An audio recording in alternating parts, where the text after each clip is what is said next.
Olá, queridos, tudo bem? Mais uma aula de história com o professor Luiz Kleber.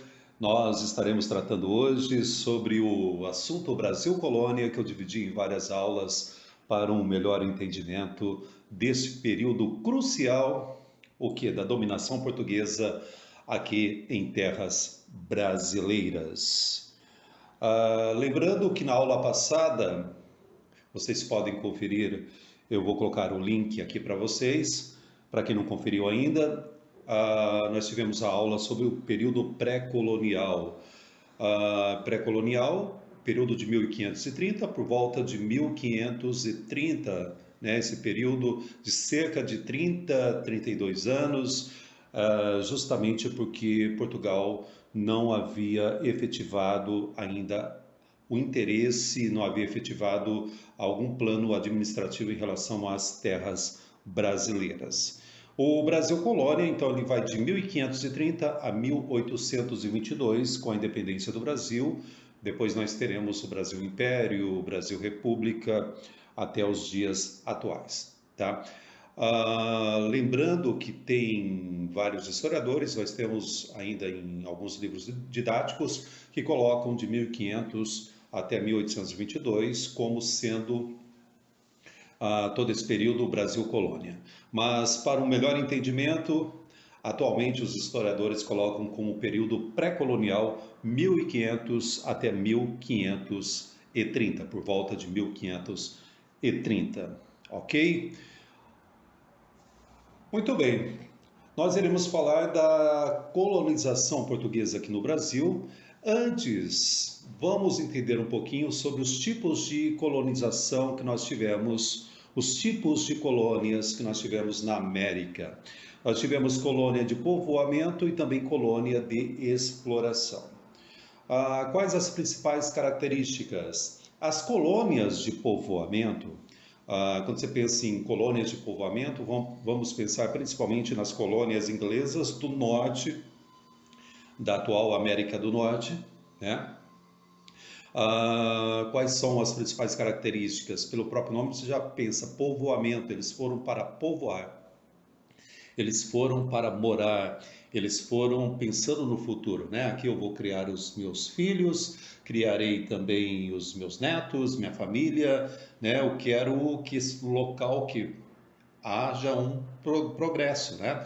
Então, o que nós teremos? A pequena propriedade agrícola, nós teremos uma produção agrícola voltada para o mercado interno, nós teremos uma produção manufatureira também voltada para esse mercado interno e a utilização do que? Do trabalho livre. Colônias de exploração. Colônias de exploração, nós podemos pensar no sul da América do Norte, no sul das colônias inglesas, né? Lá nós tivemos também colônias de exploração, e toda a América Latina, incluindo o Brasil, é claro, né? E toda esta colonização portuguesa. A colonização de exploração ela é baseada quando você pensa, né, na própria palavra exploração, eu estou indo lá para explorar. Nós podemos pensar na questão da relação da metrópole com a colônia. Metrópole, para vocês entenderem, no caso do Brasil, Portugal, colônia, Brasil.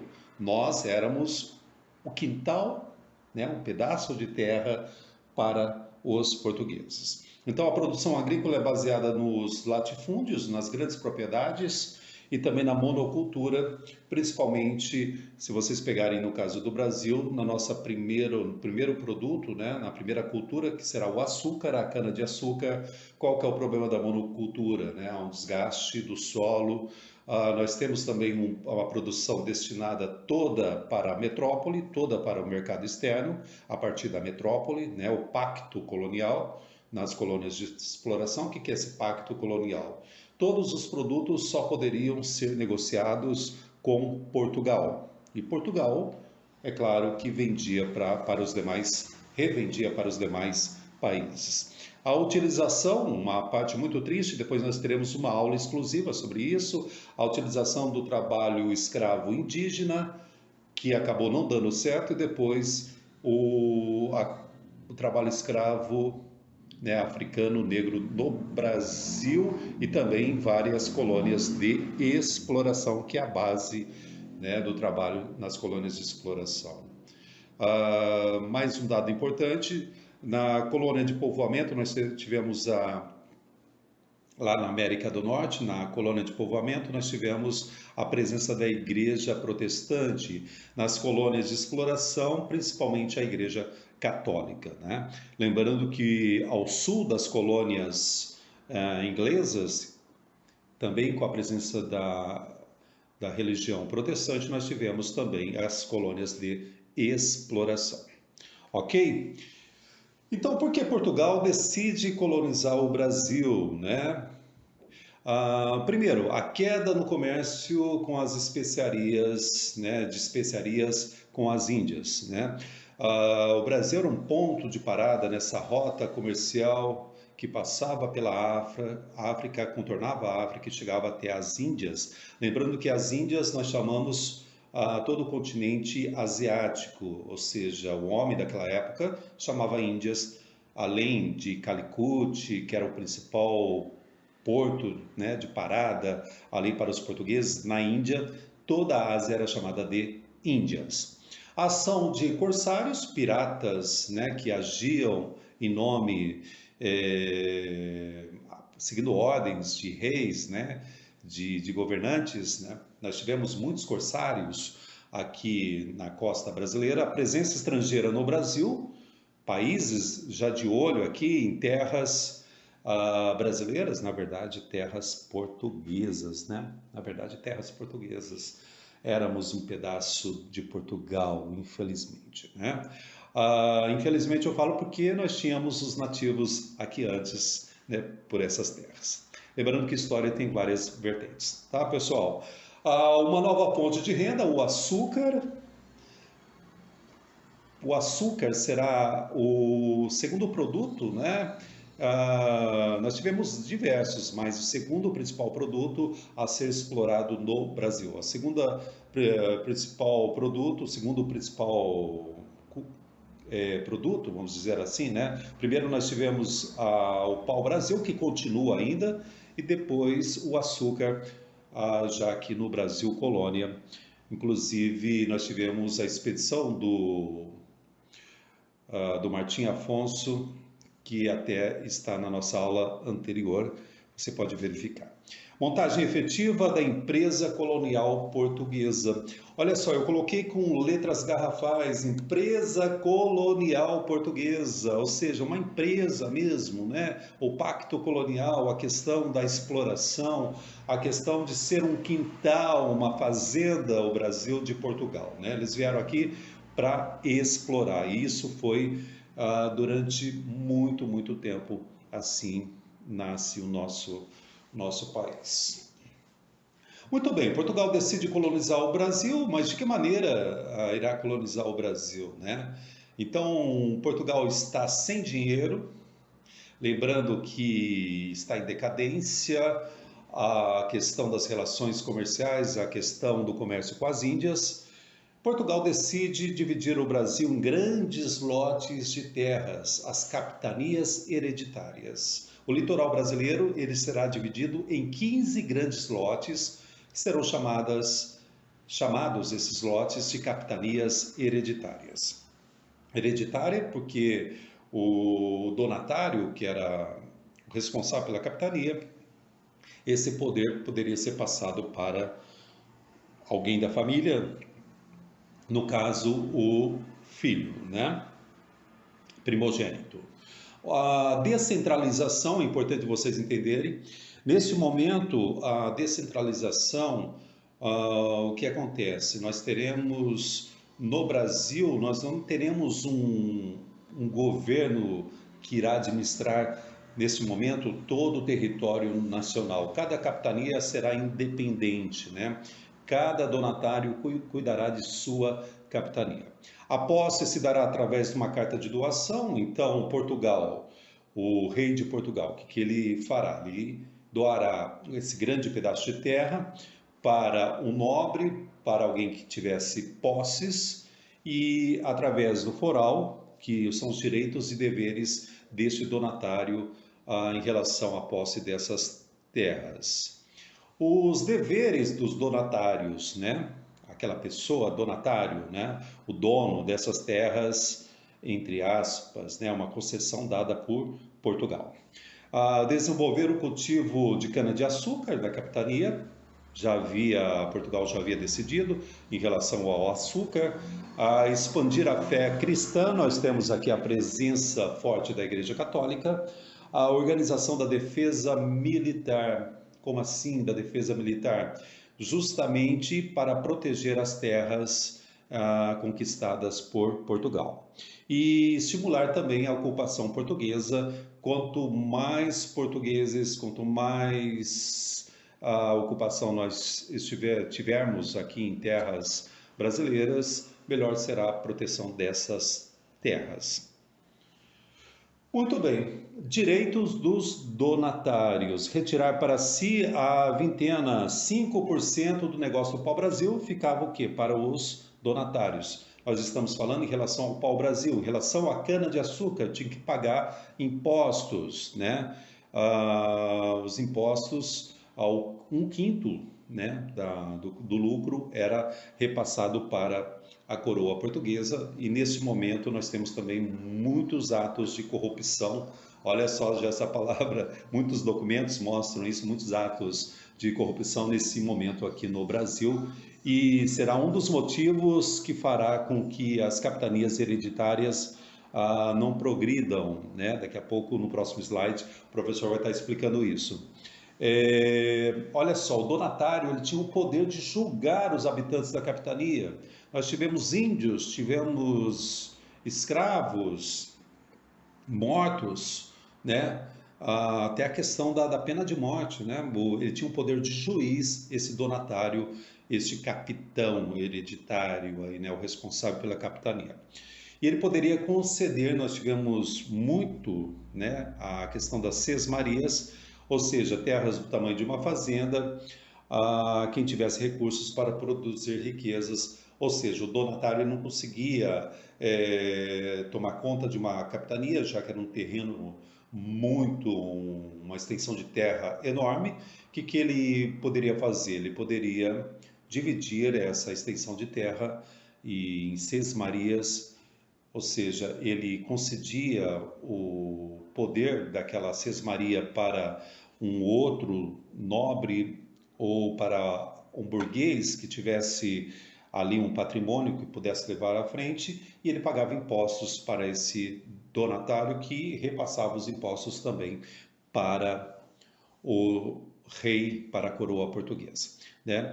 Tem o segundo item aí que eu acabei pulando, que é cobrar impostos em rios e portos, ou seja, impostos, né? Já temos toda essa questão. E também a corrupção também que nós teremos no pagamento desses impostos.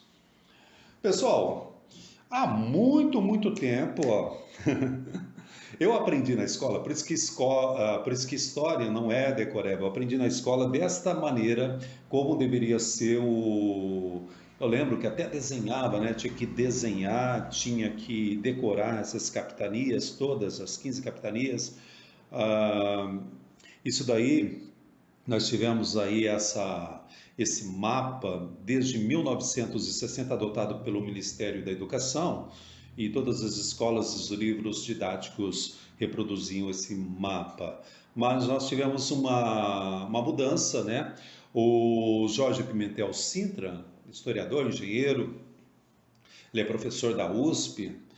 O que acontece? Ele mostrou que as capitanias hereditárias do norte do Brasil, elas não eram horizontais e sim verticais, a divisão dessas terras. É uma pesquisa meio que atual, né? Não é uma pesquisa muito antiga, deve ter cerca de 10, mais ou menos 10 anos essa pesquisa, não lembro de cabeça a data, mas deve ser mais ou menos uns 10 anos, então nós tivemos essa mudança. Hoje os livros didáticos já trazem este novo mapa das capitanias hereditárias, ok?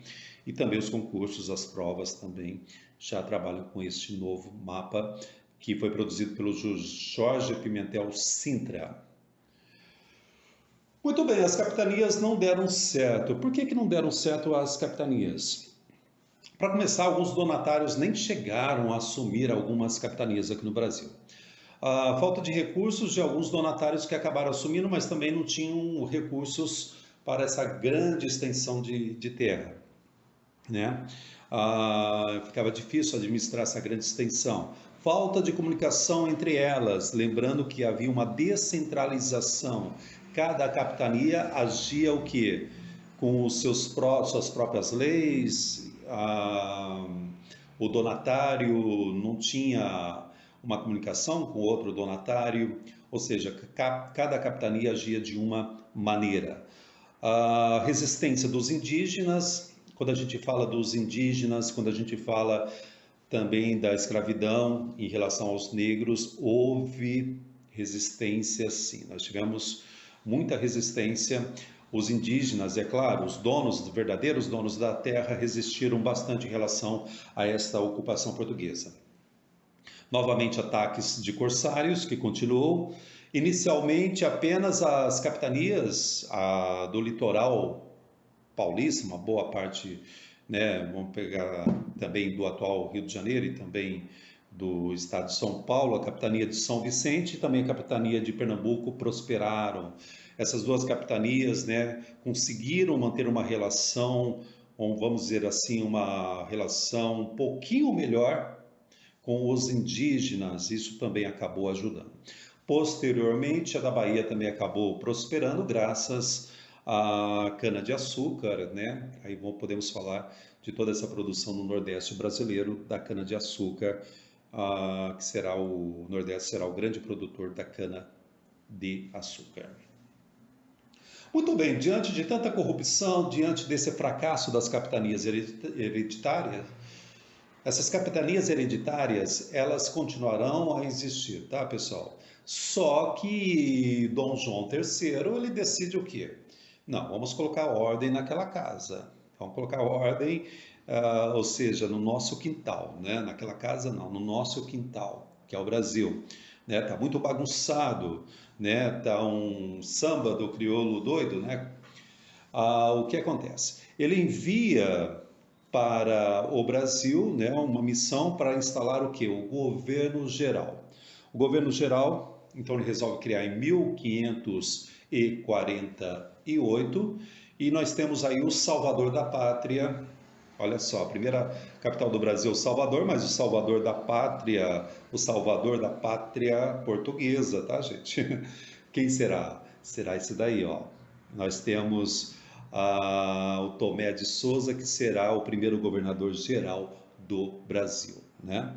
E eles acabam escolhendo Salvador, a Bahia, justamente pela questão geográfica, lembrando que a principal renda também para Portugal era oriunda principalmente do Nordeste brasileiro, por causa do açúcar, e as capitanias continuaram existindo, mas agora elas têm que seguir o quê? As ordens de um governador geral, uma espécie de presidente da República, só para vocês entenderem. Na época era uma colônia, tá, pessoal? Presidente da República, para vocês entenderem, hoje nós temos um presidente na nossa República Brasileira. Na época, colônia de Portugal. Então, quem mandava aqui no Brasil era o Tomé de Souza. Então, esse foi o primeiro governante do Brasil, podemos dizer assim, né? Ele seguia as ordens do rei de Portugal, mas a palavra final aqui no território brasileiro era do Tomé de Souza e dos demais governadores. Com ele vieram alguns nobres, funcionários, carpinteiros, soldados, e nós já tivemos a presença dos jesuítas que vieram o quê?